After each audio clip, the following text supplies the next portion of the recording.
Hey, this is LOA Today, the Law of Attraction show.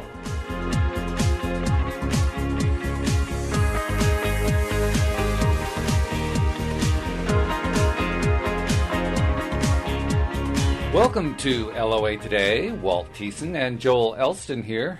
It is Thursday, February 23rd, 2017.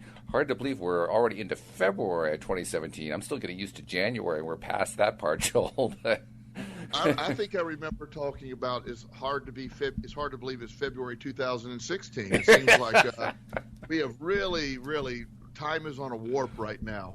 Good things are happening, and the perception of time does seem to increase as I age. I think it's also having something to do with our topics over the last almost a full quarter now, because we've been spending so much good time focusing on Think and Grow Rich by Napoleon Hill. And we're up to the 11th step in his sequence of events, his sequence of lessons that he provides in the book. A book that was, of course, published in the middle of the Great Depression and was written based on his experiences talking with and meeting with and learning from the great leaders of the previous 30, 40 years or so.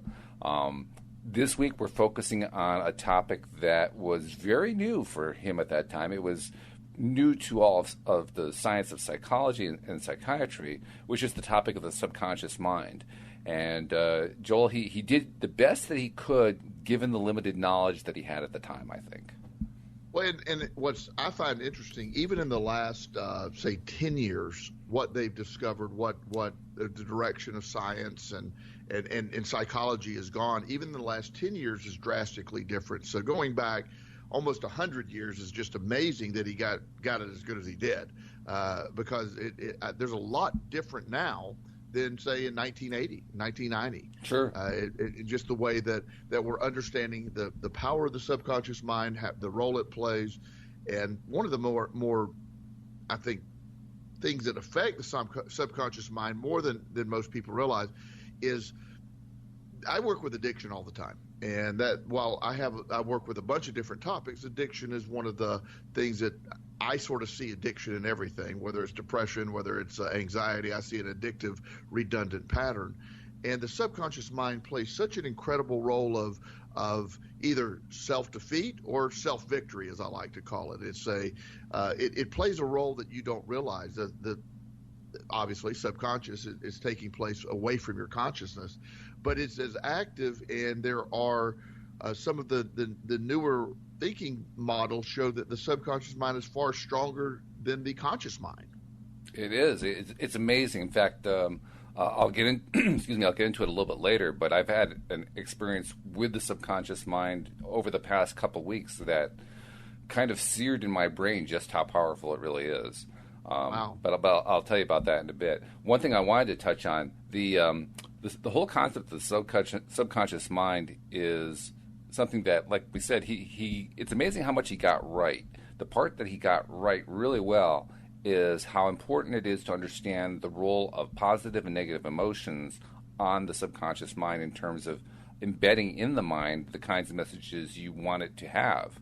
And the neuroplasticity of the mind, a term that didn't exist in his day, neuroplasticity. But the idea that you can actually change your subconscious mind is an idea that he was positing with this chapter of the book, and that was extraordinary for his time. When you take it further with some of the more recent developments in the study of epigenetics, where you not only does the subconscious mind, you can control your subconscious mind by controlling the input of thoughts and keeping things positive, but there's also a new level in 10 years we're probably talking about where the subconscious mind can literally alter DNA, which was thought to be impossible.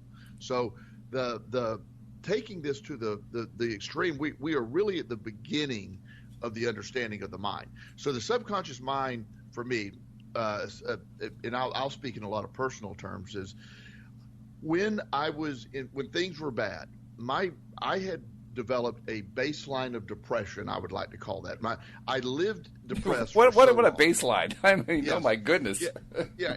So my subconscious mind really, again, doesn't care because that's where the law of attraction takes place. My subconscious mind is saying, okay, we're depressed. So that's our yeah, norm. right. We're depressed.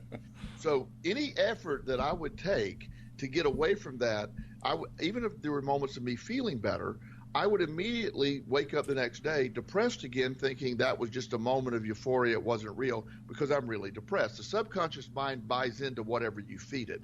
The subconscious mind is not just fed by what you think, it's what you input. One of the things that you and I talk about, and this has been going on for a long time for me, and I have to admit lately it's been very hard, but not watching the news, you're not allowing a third-party programmer in your brain. It's something that if I can keep the third-party programmers out of my brain and literally control what I put in, my subconscious is required to only believe the reality that I'm programming it, and that then becomes a driving force. If I am successful and my subconscious mind believes that, that's how the law of attraction works through the subconscious mind. And that's really important to understand. It doesn't work through the conscious mind. The conscious mind, that's what we're in control of. Consciously, we can control our thoughts and we can keep them positive. That's a little harder than it sounds. But the idea that we do that, but the response of the law of attraction takes place within the subconscious mind. That's what it picks up on. It picks up where that emotion is attached to, whatever part of the mind that is. Right, yeah. And it is truly remarkable how powerful it is. That's the lesson that I learned this past week. So I've had this experience over the last few weeks that it's really an accumulation of events over a period of a number of years, but it really drove home for me just how powerful the subconscious mind really is. And I've been studying this, not just the subconscious mind, but psychology and so forth, as sort of from an informal layman basis for quite some time now. I don't have the experience that you have. You're a trained therapist, but I've been dabbling enough in it that I'm a little bit more than a dilettante, I think. And yet, despite all of what I've been learning and reading about it, I learned this past week that the subconscious mind is dramatically more powerful than I had realized. Let me tell you why. I have somebody I know. I don't want to give any clues about who this person is, but it's a person I've known for quite some time. And during the time that I've known this person, this is a person who's got tremendous gifts, and I can't even get into what those are because I start giving clues. But this person has a lot going for him, and yet there's also, like so many of us, there's a negative side. And in this particular person's case, the negative side manifests in the form of not being able to handle his own negative emotions, his own anger, his own frustrations, and so forth. And by not being able to handle them, what I mean is he's never really learned how to manage them. He's never really learned how to deal with them. And so the strategies that he's developed over time basically involve getting other people to manage them for him. The only reason I even understand this part is because I'm very fortunate to be married to another former psychotherapist, my wife, Louise. And she's helped me a great deal in terms of understanding how the psychology of this person works. This will sound very familiar to you, I'm sure, Joel. But basically, this is a guy who has a tendency, not just a tendency, it's a pattern of whenever his own frustrations start to build up, his anger starts to build up, any kind of negative stuff starts to build up. In essence, what he does is he starts fights. Because he knows if he can start a fight, then he can get whoever he's starting the fight with to help him draw out his emotion and, basically, scream and yell and do whatever it takes to get rid of the toxic side, if you will, of his own emotional natures. And we all have strategies we deal with in order to do that, but you're supposed to do it by not harming somebody else in the process. And he doesn't realize how much harm he causes by doing that. In fact, this is part of what I learned this past week. When you look at any given situation where there's not physical abuse or drug abuse or alcohol abuse, just kind of what you might call mental abuse, getting angry at somebody and going overboard and that kind of thing. When you actually look at the essence of what happens in a particular instance, it's usually not terrible. It's usually not just a horrible, horrible thing. It's just it's bad. It's like you shouldn't do that. But it's never really, really terrible. What I learned is what the cumulative effect is over time. And I learned it firsthand because for the longest time with this person, I had believed that, I could just kind of shunt that to the side. Okay, I hear him doing that. I'm just not going to pay attention to that. I'm going to focus on the stuff that I want. Not realizing how it was affecting my subconscious mind. Because apparently, over time, as your subconscious mind gets exposed to the same kind of negative stimuli from the same person over and over again, it actually accumulates. It isn't just a series of individual events. They all pile up on top of each other. And as that happens, you can actually reach a saturation point where it becomes very painful, psychically painful. And it's as if you're feeling physical pain. For me, it was like after reaching the threshold. That's what happened in the last couple weeks. I reached the threshold. I reached the threshold beyond which I can't go without it starting to really hurt. It started feeling like every time that he went into that kind of a mode, it was as if somebody took a brick and bashed it into my forehead. It was that sharp of a pain. And I was astonished by that because he hadn't done that, He hadn't actually hit me in the head with a brick, but it felt like it.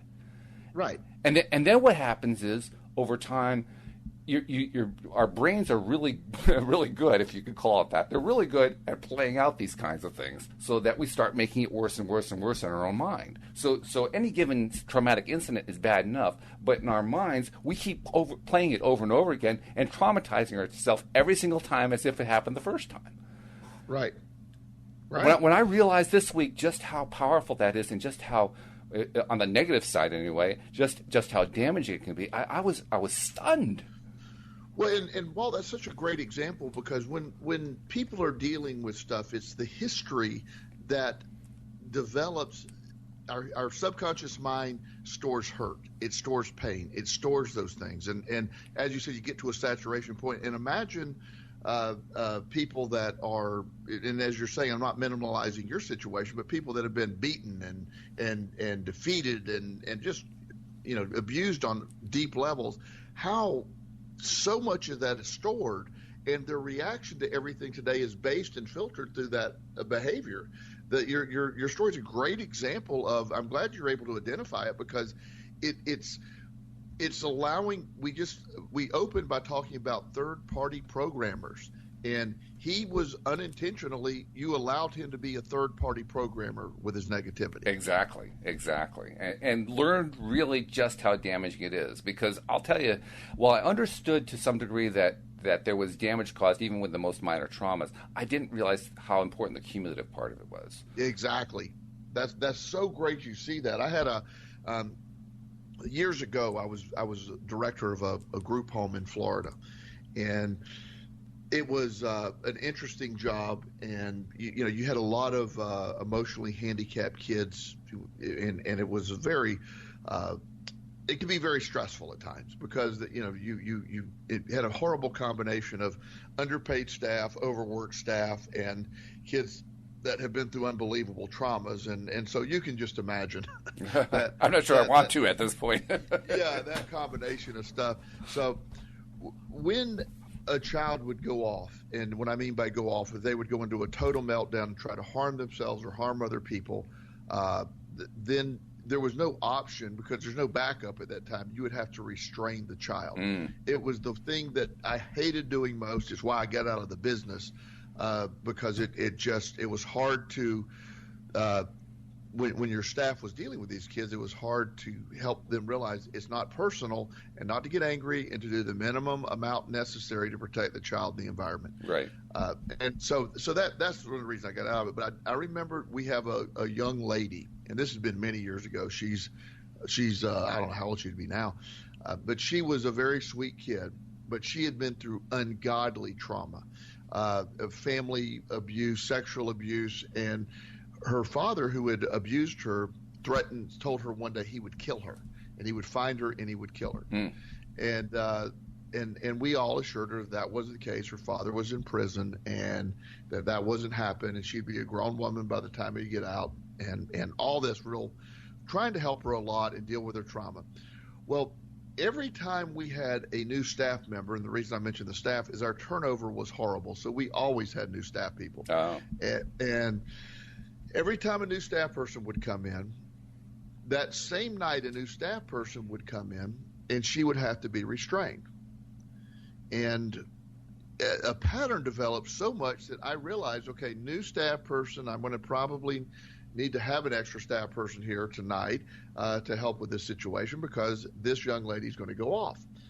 And I started just staying because it was just something that I knew was going to happen. It became that predictable. So one evening after one of her restraints, after the new staff member was there, and it's almost like this became a ritual, and it's right after dinner. She timed it nicely. And, well, at least she let you have dinner. Yeah, exactly. And so finally she was calming down enough that I said, I got to ask. I said, you trust me now? I said, what is going on? I said, I can't help but think that you're doing this on purpose. And she said, well, I don't think I am. And then we started processing, and she said, I explained to her, I said, you don't go off when I'm around during the day. You don't go off when we have our normal group here. And she said, well, I know that you guys are going to protect me, and you're strong enough to protect me. So I think when I go off, I'm making sure that new person is strong enough to protect me. And if they can hold me down and protect me oh my, in this situation. Oh. Wow. Oh my. Can you imagine? Holy cow. And once she realized that, we were able to sit down, and what I started doing is bringing in the staff person and literally having her sit down with the new staff person, explain everything, become comfortable with the new staff person. And once she was confident, she no longer needed that physical reinforcement. She knew that person would protect her. And wow. That's a very deep understanding of how that subconscious mind can go back. And what happens is just what you talked about. The brain, there's the recall of stress and traumas is a protective mechanism to keep us from doing the same thing. One of the things that separates us from animals is when wild animals is if an antelope is being chased by a lion. If you watch, that antelope will go crazy. It'll dodge. It'll spend all of its energy. It'll do everything. And then once it's free, it'll just stop and start eating like nothing happened. Mm-hmm. There's no, oh my God, what almost died. No, it's okay. Well, that part's done. And the antelope has a much different perspective of it than we do. An antelope understands that's just the way it works. I'm going to be food or I'm not going to be food. That's just what I do. It doesn't get stuck on the emotional of almost what happened. Humans have that unique gift for some things, but at the same time, it can be very disheartening and very negative in a sense that we have this ability to remember all this negative stuff and then filter it through the subconscious, and that's how we keep doing the same things over and over, whether it's addiction or keep behaving the same way and getting the same results. There's this pattern filtering through the subconscious mind, and that's the answer of the first 20 minutes into us talking today is of why the subconscious mind does what it does. The beautiful information is what's going to come next. Exactly. That's the part we're looking forward to, because on the one hand, you can look at in terms of Chinese water torture, which is literally nothing more than water hitting your forehead on a drop-by-drop basis. But over time, it not only just drives you crazy, it drives you crazy with pain as well. But the flip side is, if you keep dripping in good stuff, you end up with a diametrically opposite experience. It's an experience of positivity and feeling good, which is that we haven't even started to go into it yet, and yet already I'm thinking to myself, wow, how powerful love is, how powerful joy is, how powerful happiness is, how powerful enthusiasm is, how powerful gratefulness is. Because all of these different and an infinite number of other emotions that it can all be described as positive, all of them contribute to an ongoing pattern in the subconscious mind to train us to believe that life is good and that life is fun and it's exciting and it's enthusiastic and it's all these terrifically amazing, powerful, positive things. And when we can train our subconscious mind by literally giving it experience after experience after experience like that, whether they're imagined or real, well, that's the essence of the law of attraction, isn't it? Attracting what we want into our lives by basically reinforcing what we want over and over and over again. And to get the response from the law of attraction, you and what makes it again difficult for so many people is that control of your subconscious mind, by definition, is not, you don't have direct control over it. You have direct control of the programming of it, which eventually, and that's what the hard part for most people to understand. You spend your entire life feeling one way, and then you have the awakening, and when you hear about the law of attraction and how it applies, how it can be applied to your life, it sounds so great on the surface, and it is, even deep down, but how do you program your subconscious mind? That becomes the $1 million answer. That's right. Literally. When you program that mind, and you do that through positive thought, through positive reinforcement. You know, I often share stories of and I try not to be redundant in them, but I have changed traumas in my life by changing how I viewed them. I've undone those traumas. The same traumas that kept pulling me back are no longer traumas once I understood how to view them differently. Mm. And that changes things. That's where that subconscious mind feels different. You wake up feeling different eventually. The process is slow. You don't change a subconscious mind in a day. Right. When people say the law of attraction takes a long time to work, it isn't the law of attraction. The law of attraction can respond instantly.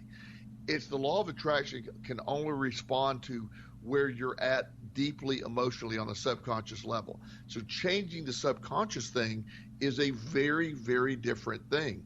That does take time. It isn't the law of attraction that takes time. It's the subconscious mind buying into the new concept.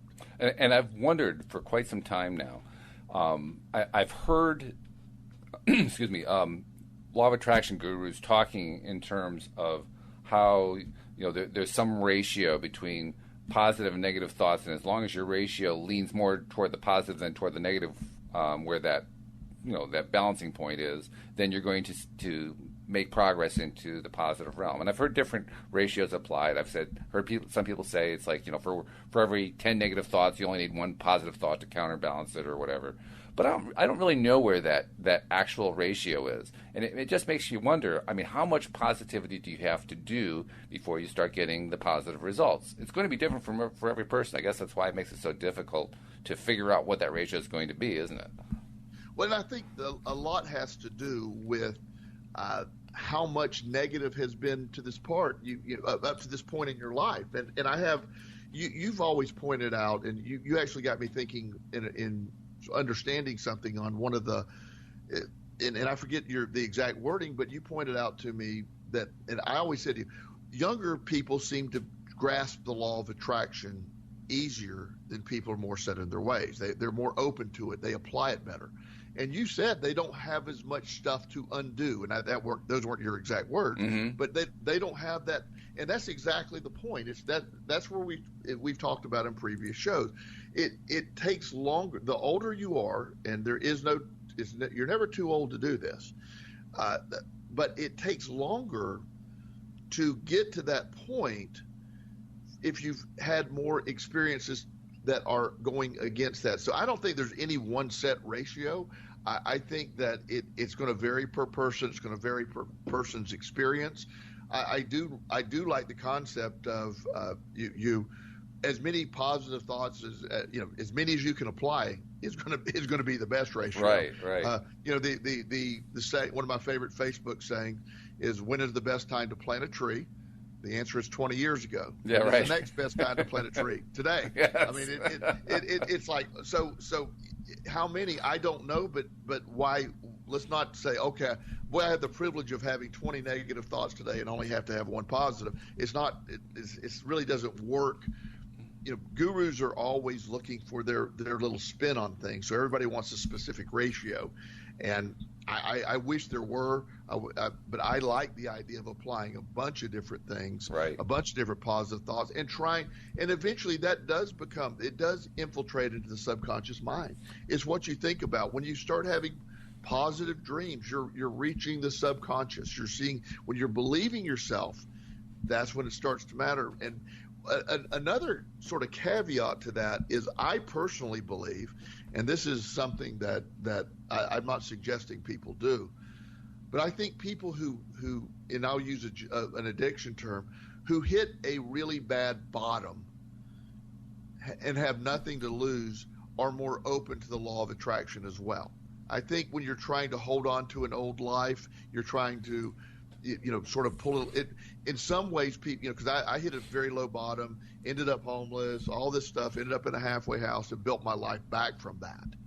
And once I did that, at some point, okay, I have nothing to lose anymore. There's nothing to hold on to. So I wasn't trying to hold on to an old way of thinking. I was like, okay, it became easier. I don't know if you can relate to that, Walt, but that it became easier in a sense than some people who haven't experienced that. And I'm throwing out to the world, go get to a bottom so this is easier. But I had nothing to. Yes, this clearly is not working what I'm doing. So, it's not hard to accept a new concept. Well, I think what happens, and you tell me if I'm wrong, because you're the one who's experienced it, and you're right. I haven't had that kind of really hard bottom experience, and I'm struggling to make sure I never do. But right. I think what probably happens is something that you have to understand by separating traumas from the way we think about traumas. And what I mean is, you were alluding very accurately to how there are people who've had much worse traumas in their life than anything that I was talking about. And it's true. I mean, there are some absolutely horrific things that go on. I mean, being married to a psychotherapist, you kind of learn some of these things. Sexual abuses and all kinds of horrible stuff. Well, those traumas are traumas that, when they're actually happening, are very damaging. But most of what we do as human beings, because of our subconscious minds, happens not at the moment of trauma. It happens before and after. So I'm not sure exactly how to label these two things, but I guess maybe we call one immediate traumas and the other one we call replayed traumas. I'm not sure what to call them. I suspect what happens is when you hit bottom, you've basically run out of replay traumas because it's already happened. Right. So you can tell, well, there's no point in replaying the trauma because, there it is. Well, it's not like I can anticipate anymore. It's arrived. Right, and I think that's a great point because example for me, my behavior in my addiction, which I am horrified at during that time, but I've certainly turned it around over the last 20-something years. One of the big fears, I knew at some point that I was going to either have to stop or I was going to end up in jail. I knew that. And the fear of jail was an overriding huge event. There was times I would wake up, is today the day I'm going to be arrested? Well, eventually I was arrested. So once I went to jail and I woke up and realized, well, this isn't near the worst place I've ever been. This experience is far different than I thought it would be, not near as bad as I thought it would be. I'm like, wow, I spent years fearing this, living in the fear of it, and eventually obtaining what I was fearing, and then being able to say, that's no longer a thing. I handled it. I don't want to do it again, but I handled it. And you did have a choice. You could have chosen to keep repeating it. Exactly. But it's that I think I benefited from, clearly I benefited from the knowledge that, I don't have to do this anymore. The fear, I believe that fear and worry is exactly what attracts into your life. What your biggest fear is what you're bringing into your life right now, because your subconscious mind doesn't have the ability to reason. It just reacts to the emotion of what you're programming it with.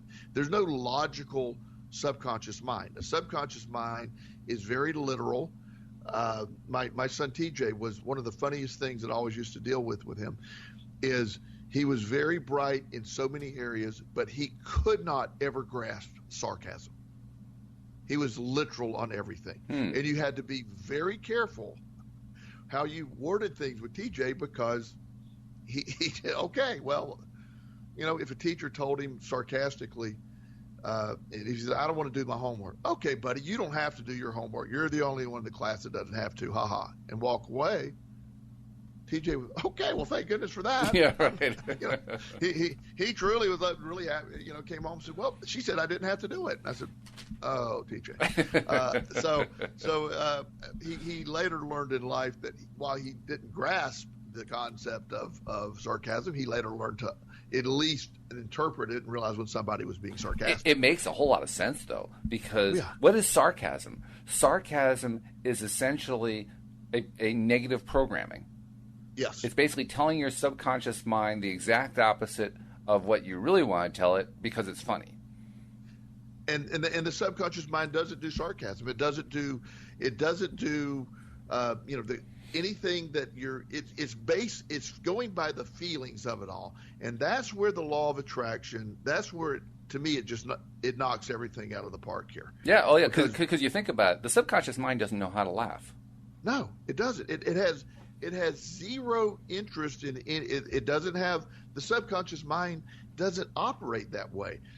Back in the subconscious mind is where the boring stuff takes place. You know, okay, let's beat this heart, let's do this. You know, it's got a lot of energy back there in the subconscious mind. You know, it operates your belief system. So you don't have to think up. It's sort of like a cookie on a computer. You know, you've been to this website. We don't need to keep loading this website over and over. Let's store this information so the next time you get here, we're going to be current. Subconscious mind's doing that, okay? Let's don't waste time with stuff you don't like. Let's store that there. Let's don't waste time with what, you know, let's start putting that in there. And the reason I believe children are more open to the concepts of the law of attraction is the subconscious mind in kids is still open to more suggestions. The positivity of a child, that I'm always amazed at the resilience of these kids. These kids that have been to hell and back, they're resilient. They have a positive attitude. They're looking forward to that next, if they're allowed to do that. So much of them is surrounded by the negative. I know in foster care, one of the trainings that I'm working hard on implementing is helping the foster parents not be so preconditioned to the negativity of the whole setting. You have the caseworkers who are negative. You're having everybody's responding to the negative side of behaviors. Everybody, and certainly these behaviors are real, and I'm not critical of the foster parents. They don't have the training to understand. You know, that one of the trainings I do is I have them act out scenarios. Okay, this has happened to you. What would be your response? You're being held captive in the back of a trunk. And this person is taking you away. You've been taken from your family. You're in a trunk, and you don't know what's about to happen to you. Are you going to be compliant, or are you going to try to get out of the trunk? And that's one of the analogies. I said, imagine that on a different level.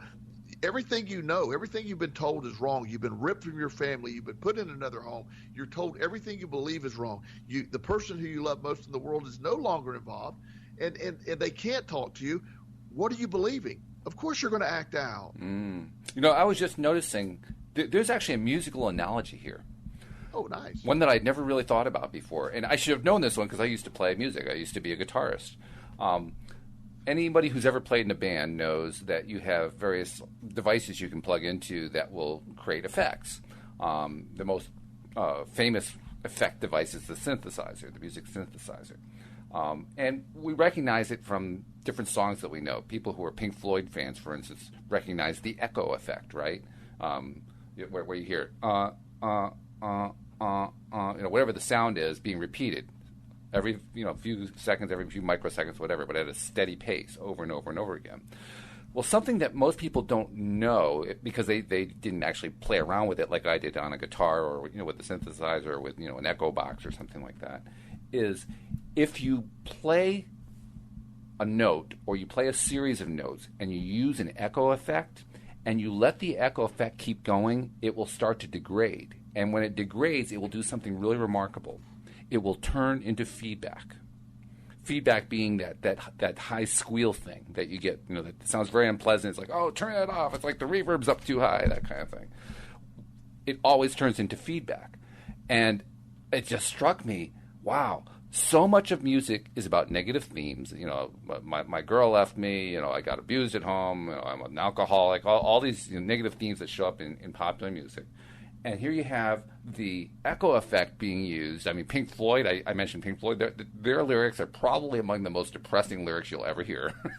Right. And I'm thinking, oh my God, there's an example, a musical example of how the subconscious mind can be used negatively, can be used to reinforce negative traumatic experiences and just keep echoing them back to you until it finally turns into an extremely painful feedback. So here's the challenge for us, Joel. Can we create another analogy that shows how that echo effect can actually create a positive feedback? Because that's really what we're trying to accomplish, isn't it? Right, right. And sort of, as you're saying it, sort of understanding, again, how we're loading stuff into that subconscious. What are the mechanisms? We can do what you're asking by looking at how we load things into our brain. What determines what you take into your subconscious? When I forget the number, but I should have researched this as thoroughly as I did most of my stuff this week. Before we go on air, but I love this mindset. What we're looking at when you go into a new environment, and let's use New York City for example. When you arrive in New York City and you say you go into LaGuardia and you're coming in and you got to go in to the island, there is so much to take in. There is no way your brain has the ability to process everything the mind's seeing. It's not.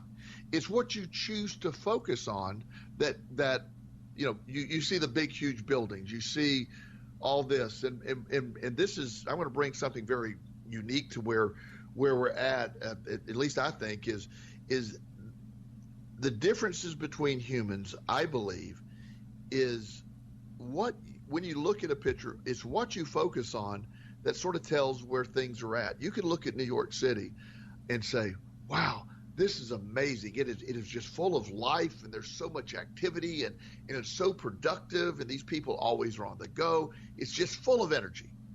Or you can look at New York City and go, oh my God, it's overwhelming. There's too many people, these ugly buildings, and it's just looks dirty to me, and it's the same city. And it's amazing how the emotions and literally the senses tie into this. Yes. So, for instance, Yes. you can be in New York City and you can say, wow, what is that smell? I mean, it smells so good. Or you can say, oh, God, the city stinks. And it's the same Yes. smell. It's the same smell. And, when you walk, I remember when my son Chris and I went to New York City one time, and he had never been. We woke up and we were we stayed in Midtown and we were walking. Everything's in New York City. Here it's like, oh, I'll drive a quarter of a block to the store. Yeah, right. In New York City, oh, that's only 18 blocks away, and so you walk 20 miles in a day. And if you try to drive that, it takes like 4 hours. Exactly. So we were doing a lot of walking, and we were having a really good time. And after about 9 hours of walking around the city, there's this layer of film that if you take like a white napkin or a washcloth that you wipe around your neck, there's a layer of dirt. Right. It's all the soot. It's all the stuff that you don't see, but it accumulates on your skin. So Chris came in and he said, I really love today, Dad, but wow, it's just dirty out here. and I said, wow. He said, but it wasn't dirty this morning. Yeah. And I said, son, it's been dirty all day. It's just the dirt built up on you.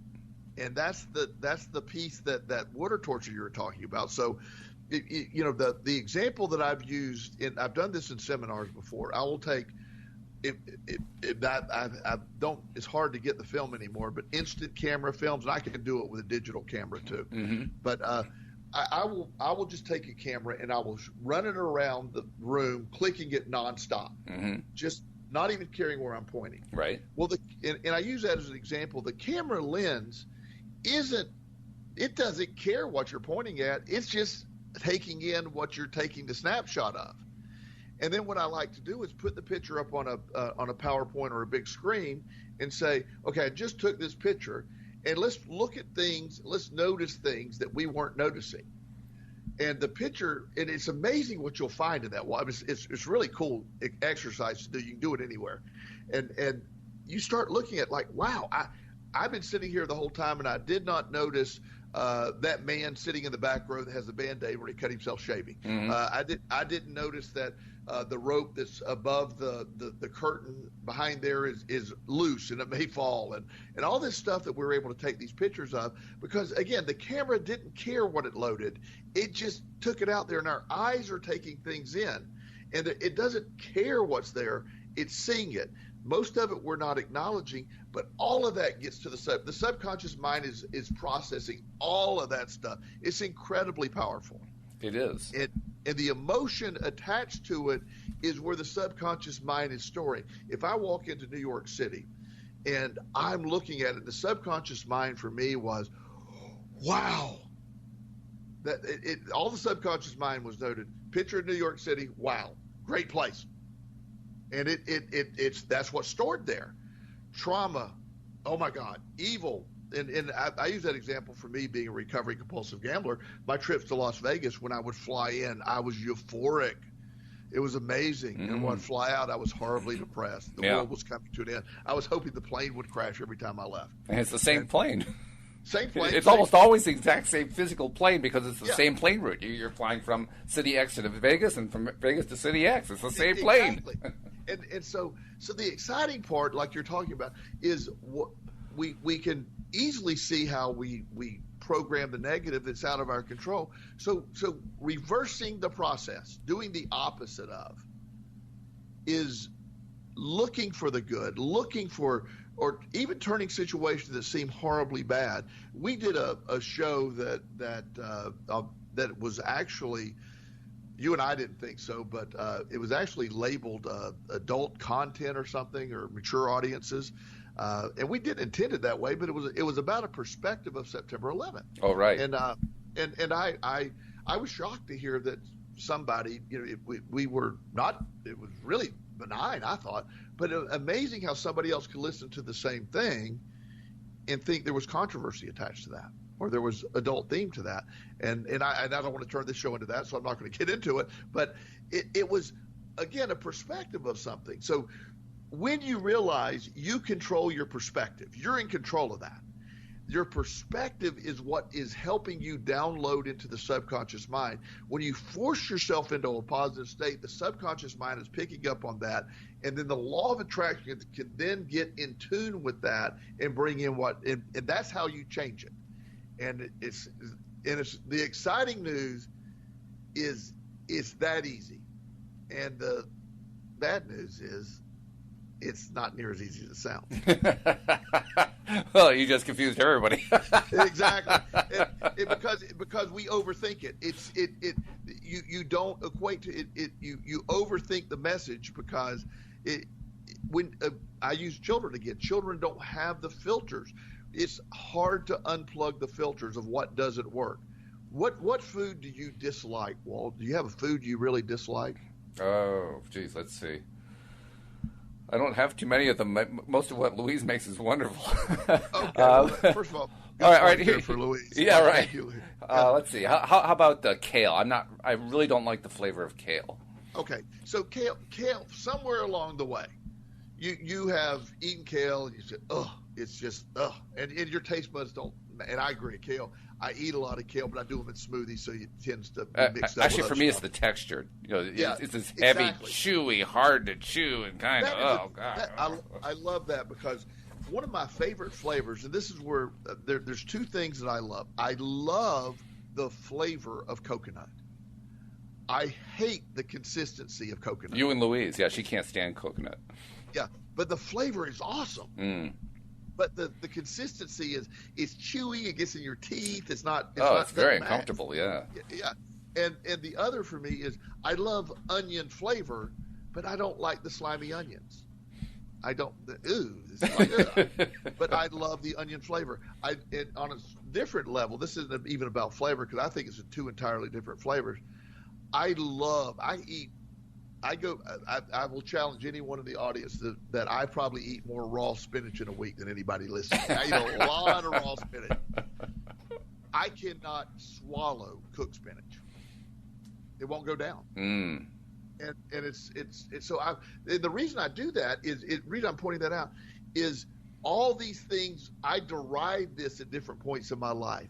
Now, have I tried to eat raw or cooked spinach in the last 20 years? Absolutely not. I'm already convinced. You hate raw spinach. I mean, you hate cooked spinach. You hate it. Don't try it. There's no sense in it. It's irrelevant. It's not change. But you're also convinced of something else. You're convinced that raw spinach tastes delicious. It does, and that's my point. So when we're doing this stuff, as we start to question, we want to tune into this. We want to believe in this stuff. It's what you're programming. The subconscious can be programmed, but it's programmed in. It doesn't matter when you're saying I don't want something. The subconscious again. Okay. Don't know what that means, but I know you're talking about it. I know you have emotion attached to it. I know you're fearful of it. So let me just flag that as something that we're wanting, or at least it's out there. That's how the law of attraction tunes in. And even if for those people who still struggle with the concept of the law of attraction, and there are people who fall into that category. I would say even the majority of people fall in that category. If the concept of the law of attraction doesn't work for you, maybe this will. The fact is, we live in a highly dysfunctional society. We are full of dysfunctional people. The norm is dysfunctional.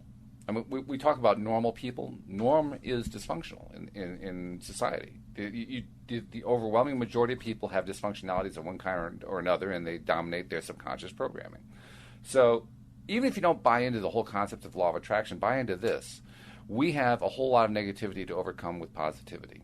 What better reason do we have to be positive? Because we all need it. We all need the positivity just to push that negativity aside and get it out of the way. All right? Yes. Well, why not just start doing it? Why not just start making our goal in life? Start by getting rid of the news. We both have gotten rid of the news, and we're refusing to go back to it. Okay? Well, there's step number one. What's step number two? Well, how about appreciating warm fuzzy things? Liking them on Facebook or whatever. How about finding what's going on in life that's good? How about we're out for a walk and the sky is a beautiful bright blue and it's a sunny day and there's snow on the ground because we're in New England, but nevertheless it's gorgeous. It's created this picturesque setting. How wonderful that is. How about appreciating our kids? How about appreciating our spouses? How about appreciating all the good things in life? What would happen if we start doing that on a regular basis? Forget law of attraction. How would this end up affecting our entire civilization if even a percentage of us started focusing all the time on what's good? That's exactly right. The idea, and I forget who said this, and I wish I did. It's so great. If you don't, do you believe that the positive thinking works? And some people, oh no, that doesn't work. Well, do you think negative thinking works? Is that helping you? Well, that clearly isn't helping. So the idea that we can see that one is detrimental, but there has to be the other side to it. And so I'm excited that we have tools. And since our show is sort of how do we help the average person use this great gift, this law of attraction? How do we help them use it? And that's where the tangible lies. And in this book, when we're talking about the subconscious mind, he touched on it, but of all the chapters, there's some chapters that are incredibly long, and some chapters are relatively short in this book. This is one of the shorter chapters, and it is because I think it's amazing he even was aware of it, that even existed. Yep. But he, as you said in the beginning, did such a great job with the information he had at the time. But if you're writing the book, in my book, my second book, that that's halfway done, is perspective, the human superpower. Because I believe your perspective controls it really controls in a direct way your reality by you inputting what you're inputting, not allowing third-party programmers into your brain to put in their narrative. Put in your own narrative of positive. That forces the subconscious to respond in a certain way, and that's what the law of attraction responds to. It's a beautiful combination. Mm-hmm. It is. It's a gorgeous combination. And when we combine that with the conscious activity of looking for stuff that we like so we can focus on that stuff that we like and doing it constantly. It reminds me of one of the presenters in the movie The Secret, who kept saying things like, "So what do you enjoy doing? Do you like eating a salami sandwich? Well, eat a salami sandwich. I mean, do you enjoy? I don't remember what examples he gave, but what is it that you enjoy? Do you like petting a cat? Well, pet your cat some more. Do the things that feel good, and by doing that, you are controlling your perspective. That's precisely what you're doing. You're deciding, I'm going to focus on the things that I like and only on the things that I like. And by maintaining that perspective, things turn around. It does. When you can almost see what you're attracting in your life. Now, again,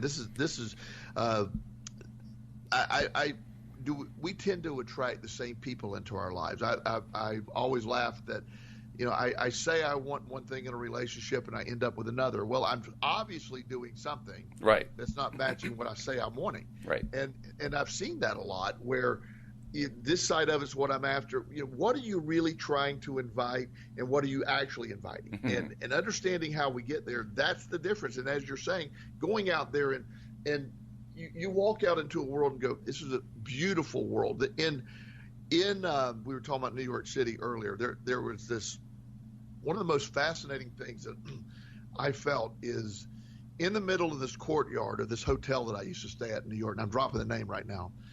They had a mini, I would call it a little jungle. I mean, they had trees and a little path through there and benches, and it was like a mini Central Park, really nice, inside this courtyard. Wow. And I can remember I had meetings that day in New York, and I was working with this Wall Street firm on just some motivational stuff. And these guys are very intense, and in fact, they wear you out because they're just wired. And so I'm going back to my hotel, and it's the 5 o'clock walk hour where everybody's walking and dodging each other, and the horns are honking, and New York City has quit being exciting, and all of a sudden it looks a little like I'm that far from my hotel. Oh. So I walk in, and instead of going up to my room, I went and sat in the garden. And I closed my eyes, and I was no longer in New York City. Wow. Nice. And it was awesome. And the way the building is, it's a very tall building, so the courtyard's there, so you don't get the sound of the city. You don't get the smell of the city. You don't get all it. It's just really nice. And I sat back, and it was quiet.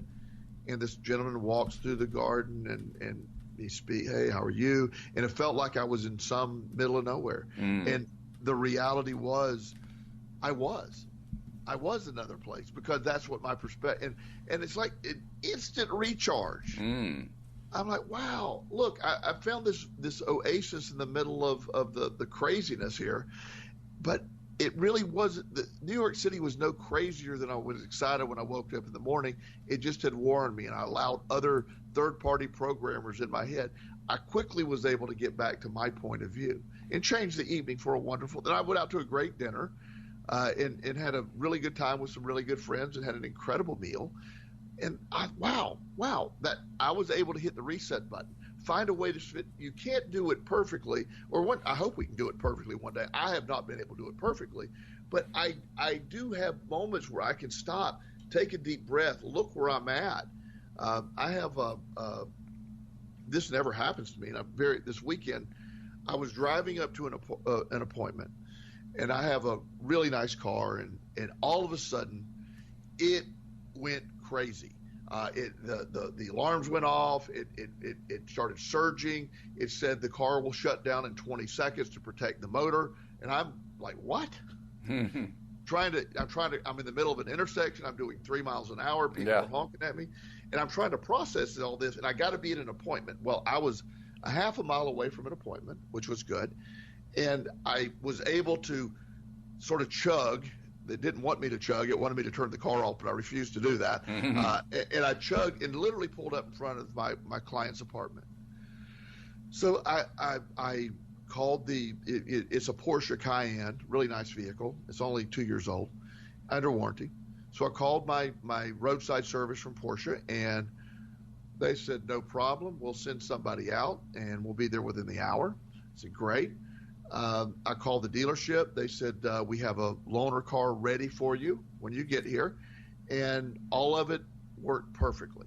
So I can focus on the fact that my really expensive, new, nice car died, or I can focus on the fact that I broke down right in front of where I was going.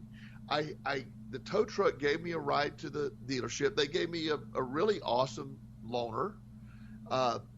All this is under warranty. It didn't even really affect my day.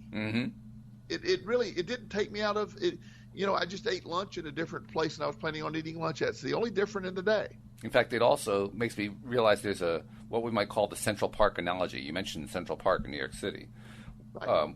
If you've spent any time in Central Park, one of the things that you notice about it is that when you're in the middle of the park, all the city sounds are extremely muted. Yes. If you're a native to the city, you don't hear them at all. If you're not native to the city, you hear them, but they're very, very quiet by comparison. And all the bright lights are gone. You feel the nature. Well, it's no wonder Central Park is quite clearly a very popular place for people who live in the city to go to, because it's a way of doing, like you said, to reset themselves. The analogy here is that there are Central Parks everywhere. You don't have to live in a big city to have a Central Park, because all a Central Park is a place to get away from. Yes. To get away from stuff. You can get away from stuff anywhere. If you live in the middle of Iowa, in the middle of farm country, and you need to get away, there's some place you can go to get away. And that getaway is going to be relevant to what you need as a person living in Iowa. Quite honestly, the getaway might be to go to a barn dance. It might be to get away from the endless fields. And that's such you getting away isn't even a physical thing. Once you understand getting away is a mental thing, and you get to program how you're perceiving a situation, and that's the beauty of it. That's when you get to that high level of practicing this. Focus on what worked great. My car breaking down wasn't a bad thing. It was. It didn't. It's really a non-event. It's no big deal. It's getting new stuff. I'm excited. I got new stuff going in my car. Meaning that you chose to make it not a big deal. You could have chosen the other way. Yes, and I can look. I'm having to go 15 miles out of my way. I was supposed to eat lunch with this guy. I'm not going to be able to eat lunch there. Well, I just called him and said, I'm eating here. Can you meet me there? He goes, no, I can't. I said, sorry, we'll reschedule next week. So I had lunch by myself, but that's the only difference. Didn't mean anything. Beautiful stuff here, Walt, that you are in control of your perspective. That is the difference. That's the key to all of this. And you reach your subconscious mind through controlling your perspective. And that's a task that is hard to do at first, but it becomes easier, and you get to see the good. You get to see the difference of what's happening. And I see every day amazing things. I see miracles take place every day.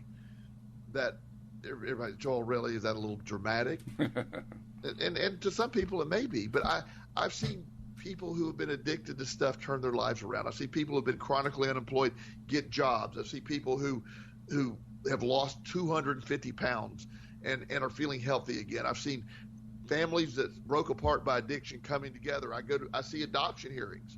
Adoption is a perfect analogy for what we're talking about. Adoption is one of two things. It is both things, actually. Adoption signals the falling apart of one family and the creation of another. Which do you would focus on? Right, exactly. And you know what, Joel? We say every week that, we can't believe the hour is up, and sure enough, that's true this week. But I have to tell you, this topic, the topic of the subconscious mind and how it impacts us, I wish we literally had another hour right now to go into it, because I feel like we've barely scratched the surface. I hope we can talk about it again next week and continue, because I really think this is where the meat of it lies. Well, let's do that then. I mean, Perfect. Just because we're doing one chapter at a time doesn't mean that we can't spend more time on a chapter, so let's do that.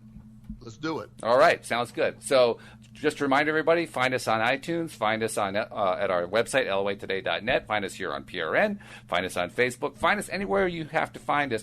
But find us, subscribe to us, stay with us, because this is an ongoing journey that just gets better and better. And Joel, it's been a pleasure as usual.